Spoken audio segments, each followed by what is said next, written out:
Y'all ready to be history? Get started. Welcome. Hi. Hello, everyone. To the Pro Audio Suite. These guys are professional. They're motivated. With Tech to the VO stars. George Whittam, founder of Source Elements. Robert Marshall, international audio engineer. Darren Robbo Robertson. And global voice. Andrew Peters. Thanks to Tribooth. Austrian Audio. Making passion heard. Source Elements. George the Tech Whittam. And Robbo and AP's international demos. To find out more about us, check theproaudiosuite.com. Line up, ladies! Here we go. And welcome to another Pro Audio Suite, thanks to Austrian Audio, making passion heard. And Tribooth, don't forget the Tribooth memo. It's all new, and it's rather small, so it's good for traveling. Speaking of which, Tribooth. Now, I see lots of people talking about Tribooth and making comments that I know are unfounded, but I think we should do a bit of myth busting. I was actually in a room the other day, or a page, and there was a post there from someone that said something like, and I'm paraphrasing, but it was something like, why would I buy a Tribooth when I can make my own for, X dollars? And it's like, I think there's a bit more to it than that. It's just sort of like, Yeah. It's funny, isn't Yeah. it? People just look at a few pipes and some blankets and go, well, why? I should actually preface this by saying that when I first saw the Tribooth, I thought, I'm going to have a go at making one. Of course. I was privy to that. And it was expensive. It cost me a lot more than I thought it was going to cost, and it didn't work. And it was just massive and horrid. So come on, George, give us all the company secrets because we all want to make our own now. Yeah. Well, I mean, most charlatanismally designed products start that way. I can make a crappier, cheaper version of that and sell it for 4 times more. Yeah. That's like, I just made that word up on that. I like it. I thought you were being very smart. Artisanal and charlatismally designed. I made a new word. But that's what a lot of products start that way. They're just like, oh shit, I can make that. And they make it, and I'm going to make it as cheap as possible with the number one goal being a profit-making venture, period. Full stop. Of course, I should say Rick Wasserman. I'm in no way part of the operations of the business. It's fully Rick. But the point of the company is to make money and subside and exist and persist. And it has been able to do that because of what is charged per unit. Had that not been built in at the price point that it is, we would have slowly bled ourselves dry. Because actually what's happened, we haven't raised the price of the Tribooth original, right? Since it was launched almost 6 years ago. And the cost of everything has gone up. Materials and labor, both. So the product makes far less profit than it did 4 or 5 years ago, which is the exact opposite of what a company wants to have happen, right? It's like when you make a product to sell, you try to lower costs over time, not have them increase. We've had the reverse happen. And we do promotions. We, meaning Rick, I keep saying we. I'm a partner in terms of its design, but really it is 100% Rick's operation.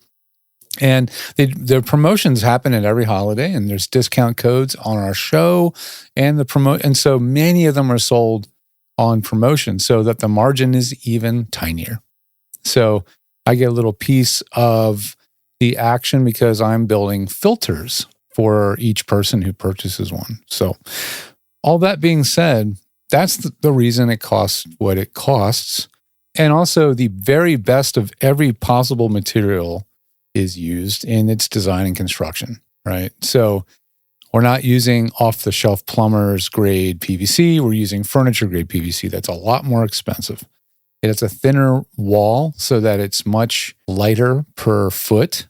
The sound blankets we're using, we have changed and improved them several times in its lifespan. And now for the last 3 years, the blankets are a very high and heavy grade material that is something you have to nuance. If you want a product to still ship and go on a plane and be under 23 kg, is that the world standard? Yeah. I think it's 45 pounds or something. Is that right? 50 pounds in the US. Yeah, 50 pounds. I think that's about right. Everything has to be considered to an nth degree when you have those restrictions. So you have size restriction, you have weight restriction, and you have, it's got to be good. It can't just look good. It also has to perform and sound good. It has to do what. So if you take all those things into consideration, and you DIY, you will have an extremely difficult time replicating all of those factors yourself. Trust me, I've heard it. I've heard many people mention making one of their own, and everybody makes something that's, first of all, square. Okay. Now, is square bad? No, not necessarily for a blanket fort. Square is okay. But are you going to pack it into one standard size travel suitcase? Guarantee not. It's not going to work. And how do we know? Because that's where we started. We started with a conventional square shape, and we realized we couldn't pack that into a suitcase, and we had to figure out how to make it smaller. And that's when the triangle floor plan came out. Now, of course, you could probably also cobble together a triangle floor plan on your own. There's different ways to do it. But it's still not going to break down and be as easy to transport and have the least number of parts possible to still give you those results. So that's my little answer to the I could make it myself. Don't even factor in the labor time. I don't know what your hourly rate is that you bill for your skills, whatever those skills are. I can guarantee it's too expensive to build a tribe. Yeah. And you're going to have to deal with all the issues that you guys have already dealt with too. That's the other thing. Yeah.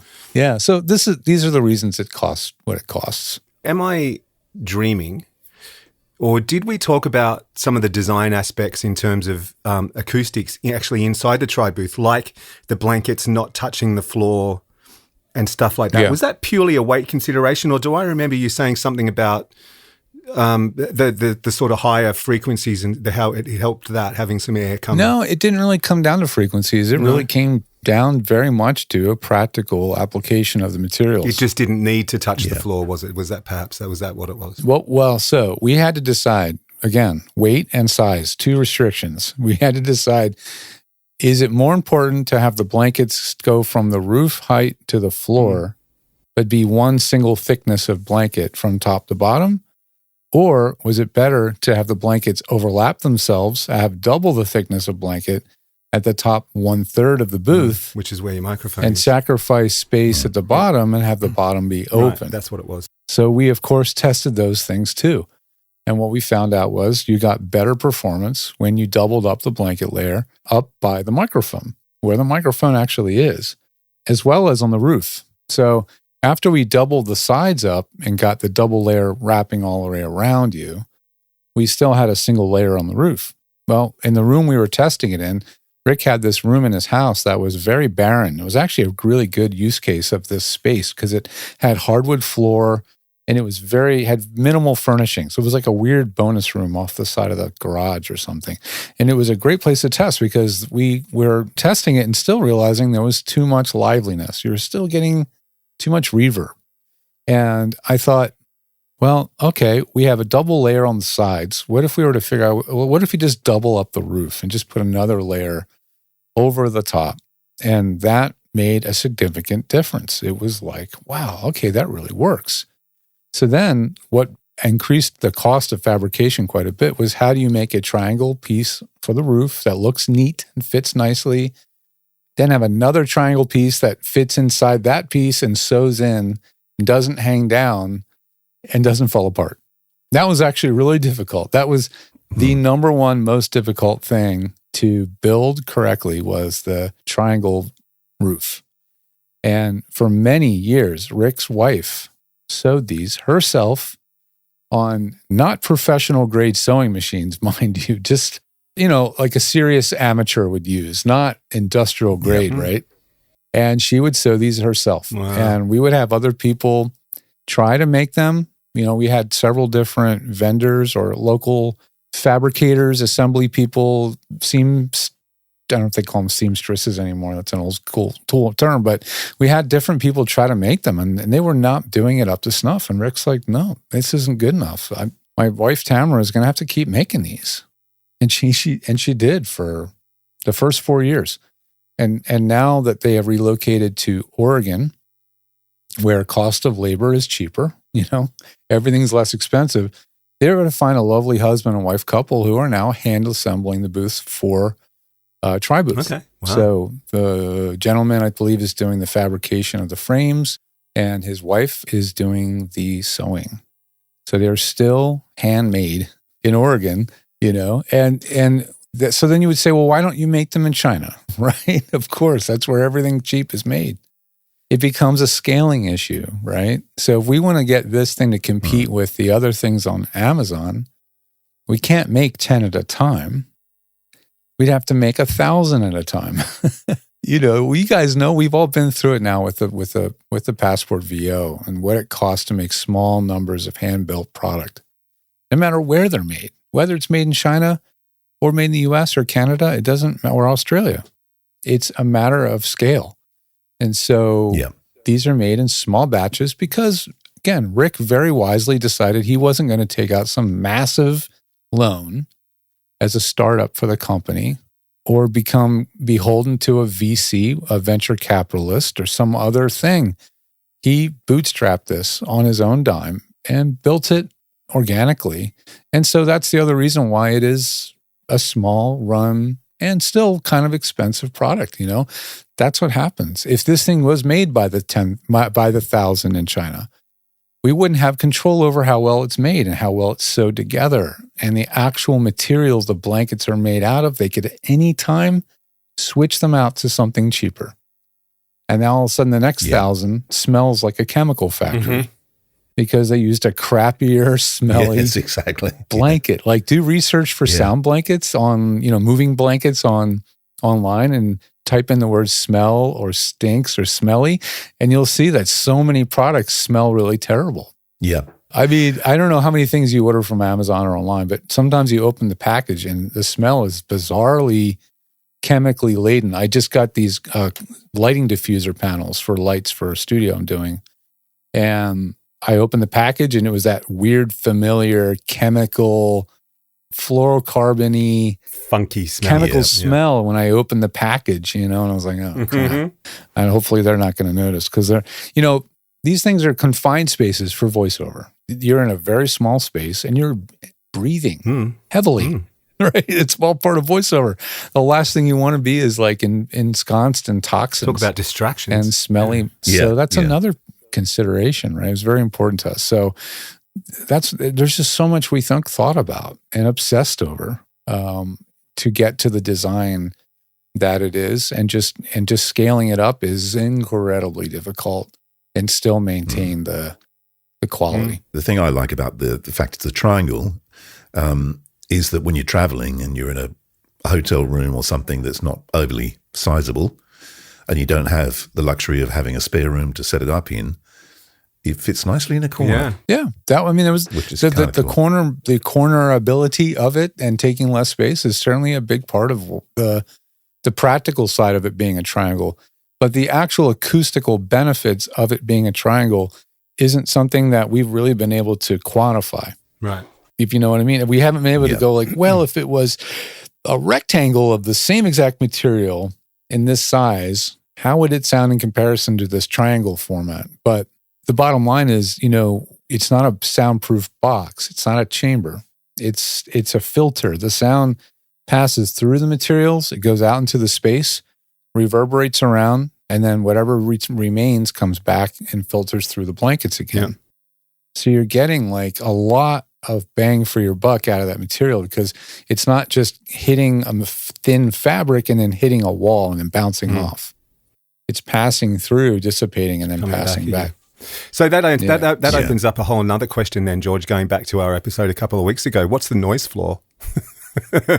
Yeah, you're right. It's a thing we stand on. Yeah, exactly. If it's wood. Yeah. But it's funny with the you talk about the filter. I used it in one hotel room. I was in Sydney, and I only had one place I could put it, and it was a weird room. And I think I've mentioned this before. It was my bedroom actually had a glass wall and a glass door. Oh, yeah. And so in the sitting area, that's where I had to set it up. But I had to set it up so one side was actually of the triangle was against the glass. Oh, okay. Mm-hmm. So one bit against glass and one bit against the wall. Yeah, that must have affected the sound a little bit. And that was, well, it did, but not dramatically. Okay. I couldn't hear it, but that doesn't mean much. But I certainly, no one complained and said. That's good. You're not going to get a reverb issue as much as you may get a resonance issue. So now when one or two of the sides are very close to a wall you're going to get more likely some kind of resonating issue, because now the sound's going through the blanket and hitting a surface and reflecting back. And so then you might get something we would call comb filtering. You may get a little bit of a mid-range something or other that happens as a result. And so, in an ideal world, the booth would really not be very close to any one wall.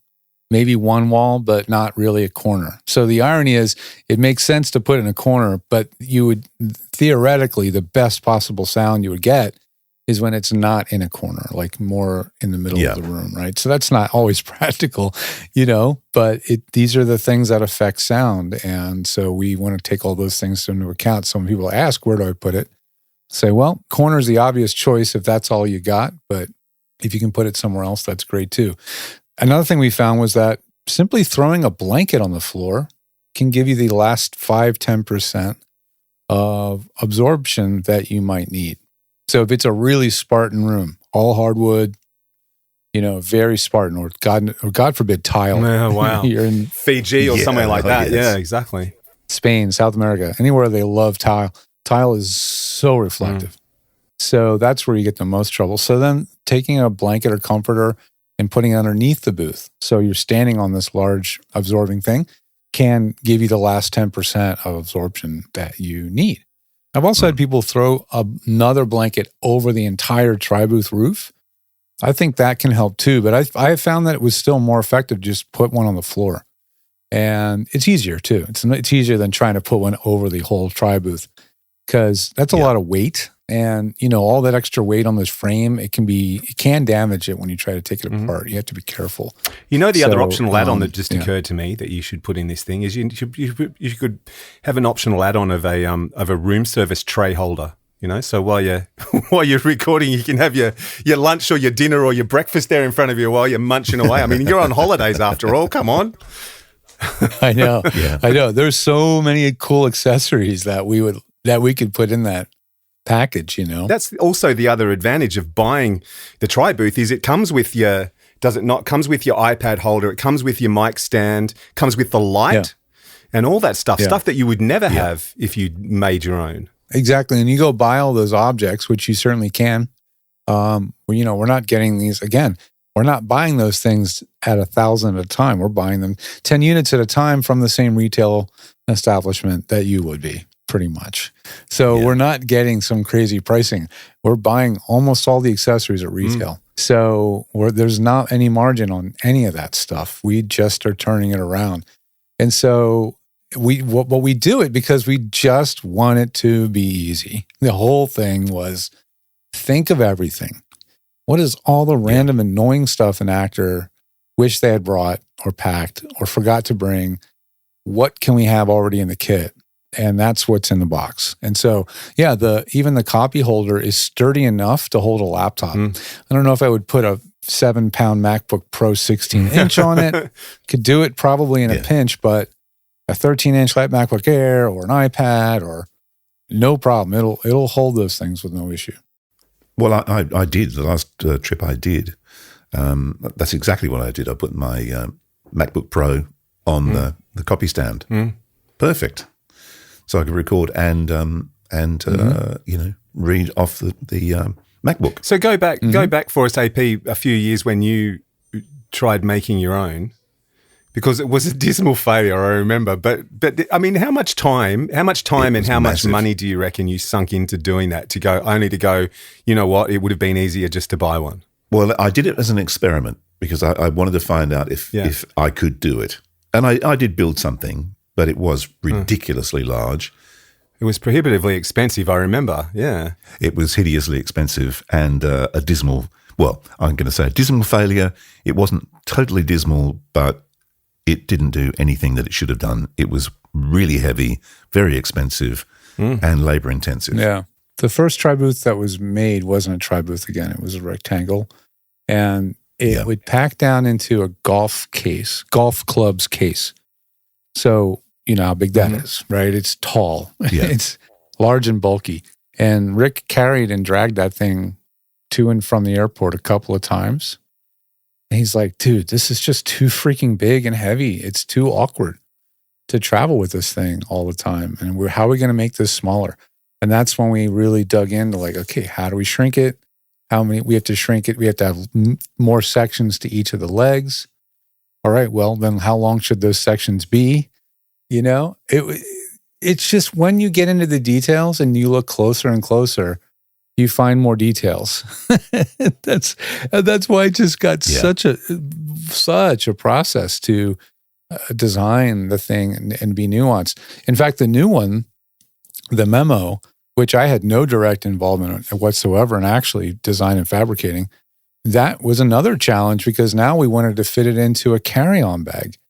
So the longest leg section had to be much shorter than what was on the regular tri-booth. I think the longest leg piece on the tri-booth is about 24 inches roughly, maybe something like that. And then the longest leg section on the Memo could only be like 18 inches, 16 inches, something like that. So then you had to figure out exactly what length those pipes should actually be.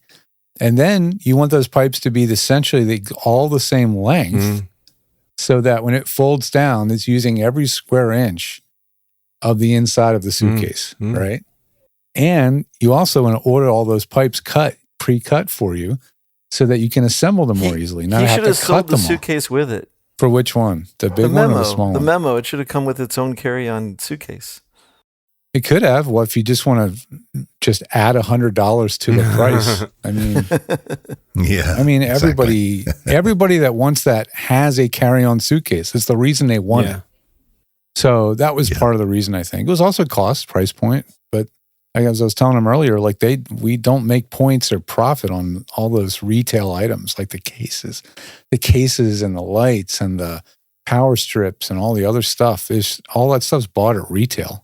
You know, we'd have to order hundreds of units, which we just can't do from a cash flow perspective, nor do we have a place to keep it.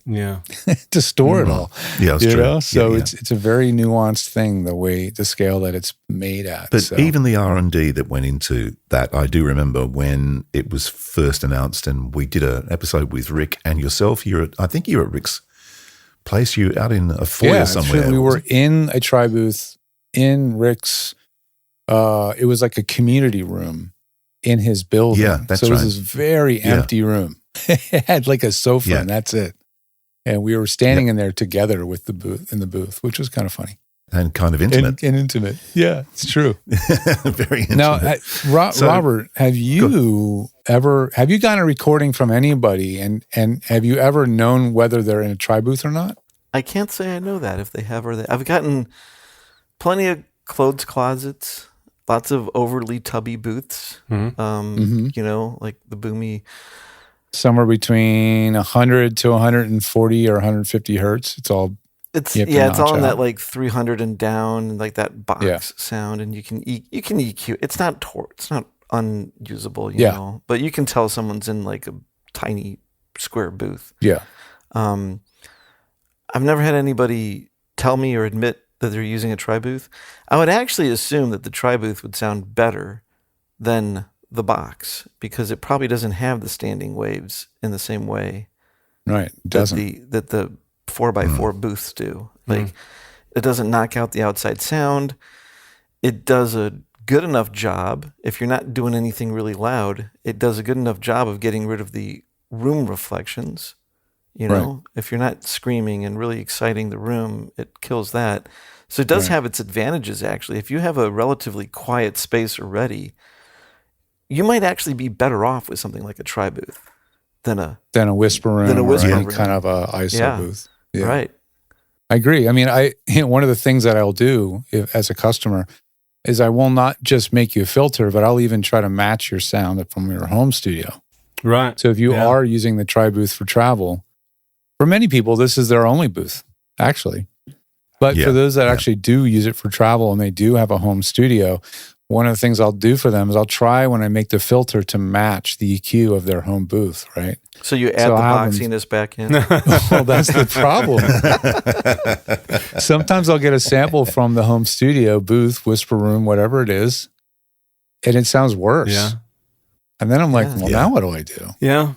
So, you know, it's a weird, because I'll be like, okay, well, this is the way it should sound. but this is the way your home booth sounds.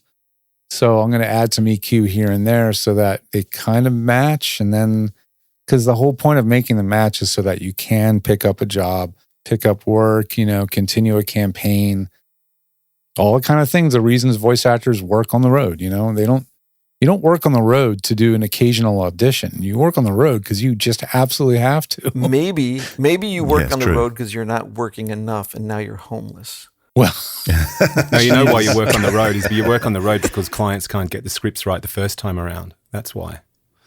oh yeah, because now you have to do the pickups. Oh, while we you're on forgot the road. that we forgot to put the phone number in, or can we? Yeah, the email address got has all the changed, dates wrong. Yeah, or the Yeah. promo Right. code is wrong, or whatever. Yeah. Yeah.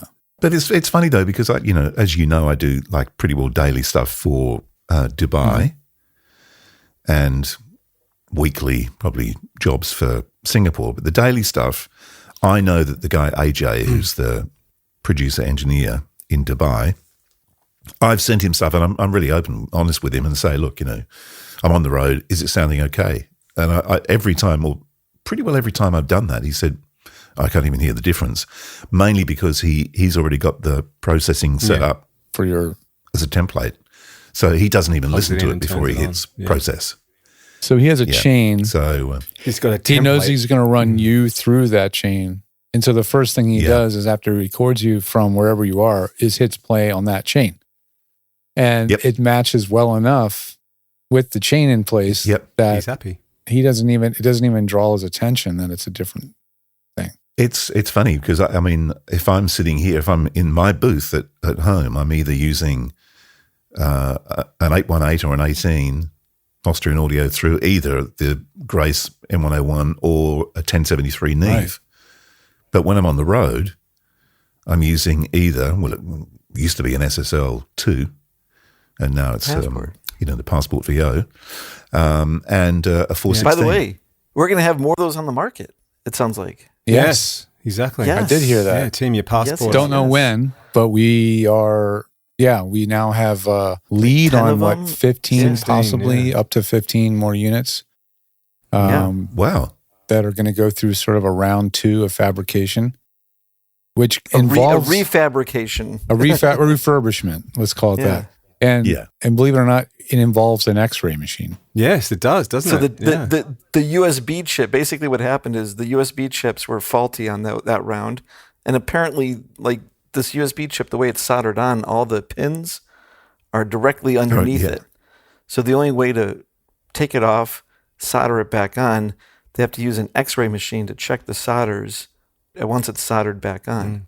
Wow. Crazy. It's like surgery. It is, isn't it? So that's mind-blowing. It's not brain surgery. Yeah. Yeah. Well, actually, there you go. There's a plug for my new podcast that's coming out. It's called, not brain surgery? No, well, I was going to call it "It's Not Brain Surgery," but I've called it "It's Not Rocket Science." But it's about the science of radio imaging. So it's sort of about the process behind. It's not about how to make a sweeper and all that sort of stuff. It's about why do we use radio imaging? How can we use it? Blah blah that's blah. good. Talking to some That's of good. some Yeah. of the guys. So I thought it's not rocket science was a good name. So Yeah. Yeah, that's great. That's a great topic. I know my friend Jody Krangle does her audio branding one, and that's a lot of what it's about is bringing people in who are experts in marketing and what works psychologically and why we do what we do and how. And not so much of the how. It's not that's like you said. It's not a technical thing. Yeah. It's a why. I don't want to thing. make it a. I don't want to make it a. I love this plugin because and all that sort of stuff. It's Right. more about thinking about how our imaging influences listeners and also sort of getting a programmer's perspective because ask an imaging guy what imaging is about and he'll go, oh, it's about all the cool sounds and, using this grab here and that grab there. But ask a programmer director and he's got a completely different view on what he wants from his imaging. So, it's that's why I thought it would be a good one. And Well, if you ask the voiceover talent, it's about the voiceover talent's image. yes, right? if you ask AP, it's about him Yeah, being that's on right. the radio imaging in the first place. That's right, exactly. It's about how do I get that gig? Exactly. Yeah. So everyone's got their own perspective, but look, I mean, I'm actually sort of a getting back on topic. I'm actually a bit of a tri-booth virgin. I mean, I've recorded AP a couple of times for this show from a tri-booth, and I was honestly, without blowing sunshine up your ass, I was honestly impressed.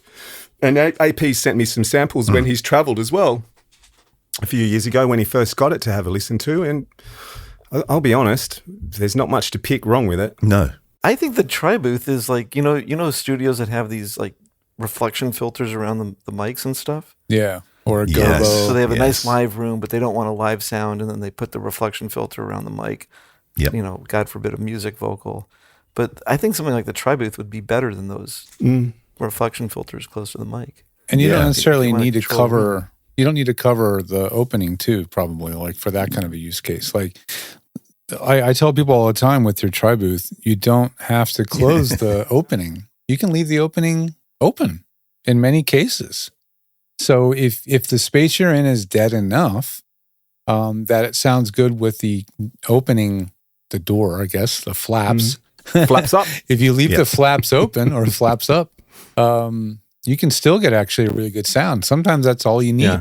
And if that's the case, it's even better because you're not having to be fully enclosed, which is a little bit less stuffy. But there's even one more thing. The fact that there's a space below the blankets and the floor, there's a big, obviously, space there. If you open the roof, like a hatch, You get an airflow. now through you there. have like an opening, and it conveys convection, and it actually draws the cool air in. stuffy hot air out and the cool air Nice. in. And it makes a noticeable difference. So how much do you have to open it to get that? Not much, I wouldn't presume. Not much. I mean, you only need just flip the corner open. You'll have like a small air It's like opening. the cupola. It's like the cupola in a house. Yeah, the cupola in a house. The thing where the air is vented through the roof of the house to keep the house. We call them whirly fresh. birds. Yeah. Yeah, and stop the mold from growing in the attic. Yeah. So this is the idea here. And so, it's a shockingly effective thing. I mean, when you're in an enclosed space and you give any place for the air to escape, it's noticeable. It's very noticeable. Yeah. So you have that option too, and it can really make it more comfortable. The other thing is, of course, if you do this for a living, then you work on your mic technique, because that actually plays in as well. If you're way off the mic and you're in a tri-booth in a pretty stark room, you're going to get reflections. And Here's the funny thing about mic technique. The best studios allow for the sloppiest mic placement. Yeah. Would you agree with that, Yeah. Robert? I would. Like a really well-designed studio, like there's no bad It's reflections in compensating, it, and it's quiet enough that if you're off mic, you can still pick it up. And then if you have a really good mic that has good off-axis coloration, it doesn't sound like garbage when you're, A foot to one side, a foot to doesn't the other necessarily side. mean the 41.6, Right. of course, but Right. yeah. But yeah, I mean, guys, if you haven't gotten to spend time in a commercial grade high-end studio, you don't really know. But you'd be amazed how far away the mic can be placed in those environments and still get a really present sound. It's a very wild thing. I've heard recordings and I'll ask the client, how close to the mic are you? Sounds like you're 4 or 5 inches away from the mic. No, I'm about a foot away. And I'm like, how is that even possible? But then I see the room or the acoustic setup or whatever they've done. And I'm like, well, that's because the acoustics are so good that they allow you to be farther from the mic.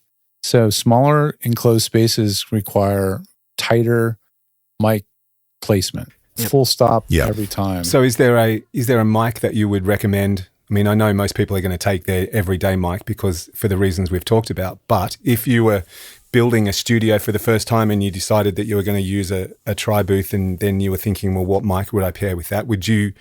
Is there a mic you would suggest performs better in a tri-booth, or is it pretty much even across the board? I'm going to guess that in Andrew's, besides the 41.6, I bet you that, what is it, the OC8? The CC8. Yeah. I bet you that CC8 would CC8. be great in there. it would be fantastic. But I do use the 41.6. That's what goes on the road. Well, I'll tell you, We have I to mean, cut that out It's now. pretty safe. this bet. is no secret. It's no secret that the mic that Rick uses and has for 15 years is a 41.6. Yeah. So what do you think Yeah. is the mic we used when we designed the tri-booth and did Well, I kind a of year figured that. testing? It was a But it would make 41.6. sense as an industry standard anyway. I mean, let's be honest. I mean, Yeah. that's what most. I mean, When is Austrian Audio going to put a small shotgun attachment to that CC8? that's true. Nice. That's it an, would be a killer. It would that's be a an killer. interchangeable That's for sure. capsule mic, right? It is already interchangeable, I believe. Isn't it, Andrew? No, I don't think so. Oh, so they're not doing Austrian's not doing an interchangeable capsule yet. No. Well, remember, It doesn't unscrew? Take that, yeah. remember who bought Does it them? look like it unscrews? Remember who bought Austrian Audio? DPA. Guess Yeah, who they has got plenty. interchangeable capsule mics? Yeah. I mean, they could so easily make a short shotgun attachment to that. Yeah. You know what's really funny? Remember the crazy shotgun mic that I used for Oh, the really long one? The really long one, right? Was that an 816 or what do they call that? It was the let's see what it is here. Was it a It's Sennheiser? No, it was an Audio Technica. Oh, okay, got it. Yeah, And it was a really that's long right, yeah. shotgun. It's like a 814, I think. Mm-hmm. And then I'm on eBay, and for $22, a shotgun capsule pops up for that thing. No way. And I'm like, oh, I think I'm going to grab that because I had two of them and I had another preamp body, and I was like, okay, then I can have two shotguns. And I get the shotgun. It's a short shotgun. Huh. No way. So I have a long shotgun and a short shotgun and a cardioid. God, now you really sound like an American. I've got this shotgun, I've got that shotgun, blah, blah, blah. Exactly. That's right. And a rack to hold them all in the that's back right. of my truck. That's right. Yeah, that's right. That would be a funny Going to meme get to you, put boy. like a pickup truck with a shotgun rack, and then you put a 41.6 in the back of it. Oh, we've got to do that. Yeah, that's going up on the Pro Audio Suite That's group. funny. That's AI funny. that when we I get off this think call. AI yeah, can do that one pretty quick. Let's see. Yeah, the Pro Audio Suite. My kind of shotgun gun rack. Now My kind available. of You could have gun Elmer rack, Fudge. yeah. We're hunting clients. I'm hunting clients. We're doing this before someone There else you go. does it. Someone's See, going to take that Gemini. idea and use it. You watch. Yeah, that's right. Well, on that note, I think we've dispelled some myths about the TriBooth. So do yourself a favor, use our code TRIPAP200, and that will get you $200 off your TriBooth. Do yourself a favor, Does it get them off the Memo as well, or is that just the TriBooth? just the TriBooth. I heard that the memos, the first 100 units were all $100 off anyway. Well, there you go. Yeah, So if you buy a memo and you buy it and you're the first 100, and then that's also $100 Yeah. off. snap them up while you can. Well, that was fun. Is it over? The Pro Audio Suite, with thanks to TriBooth and Austrian Audio. Recorded using Source Connect. Edited by Andrew Peters and mixed by Robbo. Got your own audio issues? Just ask Robbo.com. With tech support from George the Tech Whittam. Don't forget to subscribe to the show and join in the conversation on our Facebook group. To leave a comment, suggest a topic, or just say g'day, drop us a note at our website, proaudiosuite.com.